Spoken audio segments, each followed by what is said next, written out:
තරඟ පහකින් යුත් 20 තරඟාවලියේ අවසන් තරඟය ඊයේ පැවැත්වුණේ තරඟාවලියේම ජය ඉන්දියා කාන්තා කණ්ඩායමට හිමි වී ඇති මොහොතකයි.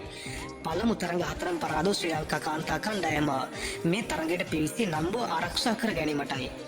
ඒ අනුව තරඟයේ කාසිවාසිය ජයග්‍රහණය කරපු චමරි අතපද තීරණය කළේ මුලින්ම පන්දු යැවීමටයි. ඒ අනුව ප්‍රතිකරණය ආරම්භ කළ ඉන්දියා කාන්තා කණ්ඩායම සාර්ථක ආරම්භයක් ලබා ගත්තේ නැතත් මැද පෙළ සාර්ථක වූ නිසා ඔවුන් පන්දු වාර 20 නිමවනට කඩලු 7ක් දැවී ලකුණු 175ක් රැස් කළා. මෙහිදී ඉන්දියා කණ්ඩායම වෙනුවෙන් වැඩිම ලකුණු ලාභියා වුණේ නායිකා කවුර්. ඒ පන්දු 43කදී ලකුණු 68ක් ලබාගෙන පන්දයේදී ශ්‍රී ලංකා කාන්තා කණ්ඩායම වෙනුවෙන් සෙව්වන්දී දිල්හාරි සහ චමරි අතපත්වතරේ කඩුල් දෙක බැගින් බෙදී ගියා. ඒ අනුව ලකුණු 176ක ජයග්‍රහණ ඉලක්කය කඹා ශ්‍රී ලංකා කාන්තා කණ්ඩායමේ ආරම්භක ප්‍රතිකරණ යුගලය වූ චමරි අතපත්තුට සහ හසිනි පෙරේරාට සාර්ථක ආරම්භයක් ලබා ගැනීමට නොහැකි වුණා.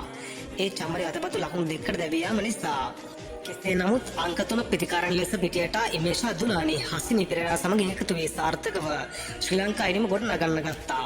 දෙවෙනි කඩුල වෙනුවෙන් ලකුණු 79ක අගනා සබත්තාව පවත්වාගත් ඔවුන් දෙදෙනාගේ ඒ සබත්තාව වෙනීම වුණේ දුලානි ලකුණු 50කට දැවී යාම නිසා.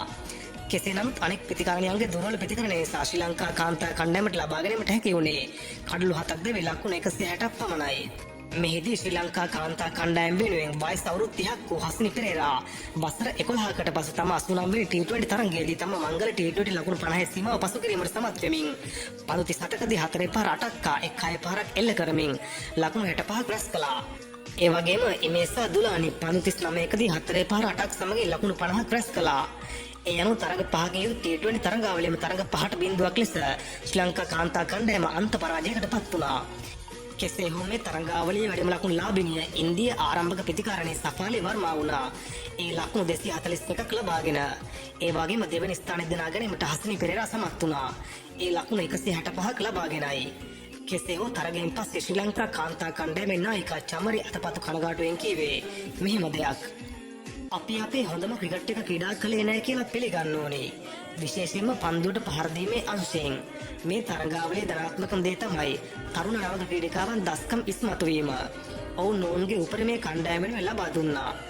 නමුත් මම ඇතුළුව ජ්‍යෙෂ්ඨ පළපොදු ක්‍රීඩිකාවන් හොඳ ක්‍රිකට් එකක් ක්‍රීඩා කළේ නැහැ. ලෝක කුසලානට යාමට අපිට බොහෝ දේ සිතන්න තියෙනවා. නමුත් ඉදිරි මාස කිහිපෙදී අපි හොඳින් පුහුණු වෙලා කණ්ඩායම හොඳින් ක්‍රීඩා කරන්න බලාපොරොත්තු වෙනවා.